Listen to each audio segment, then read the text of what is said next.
Have prayer as relationship.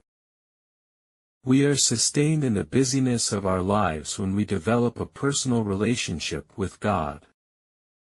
I must have been about 13. This became habitual. Along with it came a sense of the presence of God. I have never lost that awareness and so have rarely felt alone. Not much later, I felt drawn to find some way to be quiet with God.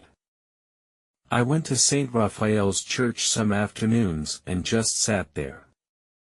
I found a magazine with a holy hour reflection and started to read a few lines and allow them to sink in, then just stay with the quiet. It was meditation that deepened into contemplation. It was all sheer gift. After completing the leaving certificate, I entered the Sisters of St. Joseph, more as a means of living out a by now deep love relationship with God than anything else.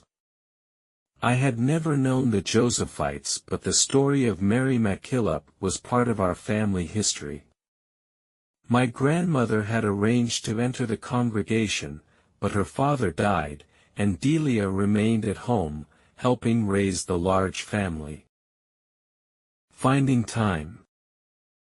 In my experience, religious life in the early 1960s was no place to develop a personal prayer life.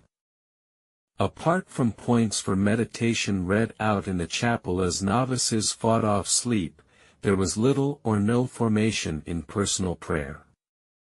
Silence was enforced, but what you were supposed to do with that space was a mystery. Life consisted of rules and physical work. We never knew how many were in our group. Many young women came and went, disappearing overnight and never mentioned again. There was no privacy or solitude. I just kept doing what I had been doing. I am saddened that some women seeking a life dedicated to God, were not helped to develop a personal relationship with God in prayer. Admiration for the work of the sisters would not sustain people when the stresses and tragedies of life came crashing down. There was not even an opportunity to study scripture or theology. Once in the schools, there were large class loads and not much time for anything else. Over the years, that all changed and there were opportunities for spiritual direction, directed retreats and study.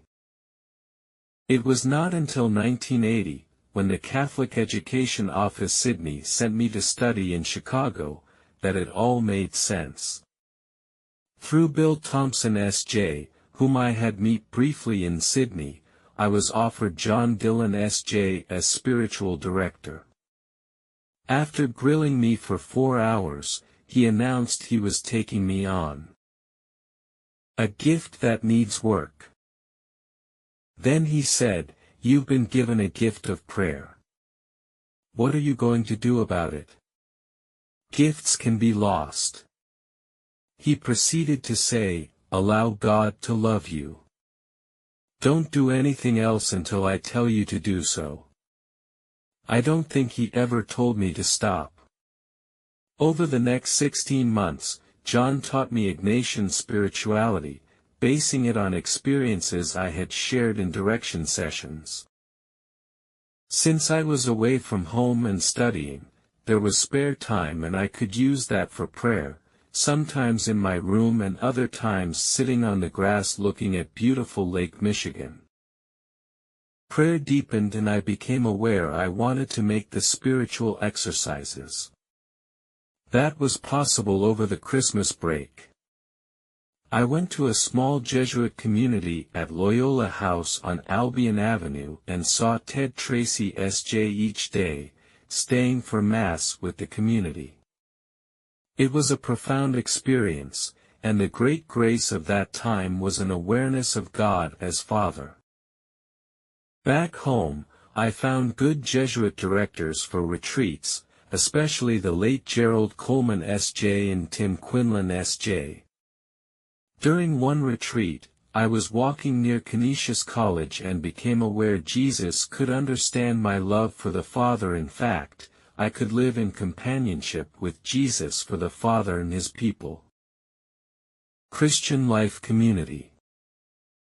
From mid-1981 to 1988, I was a member of a Christian Life community group based in Lane Cove. Meeting every Tuesday night, we had silent prayer, then reflected together on that prayer and on our lives. It was a perfect mix of prayer, spirituality, and life. Bonds were formed, many lasting to this day. In 2001, I made the spiritual exercises again, this time at Guelph, directed by Eric Alland S.J. In the second week, my prayer changed, and I was drawn into a deep love relationship with Jesus. I returned home and asked the late Patrick O'Sullivan S.J. to direct me. He did so until his death in 2022. Over the past months, I have had major surgery, followed by a slow recovery. There was little formal prayer.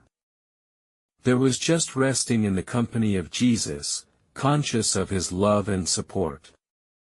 For all the gifts and graces I have been given in prayer, I am profoundly grateful.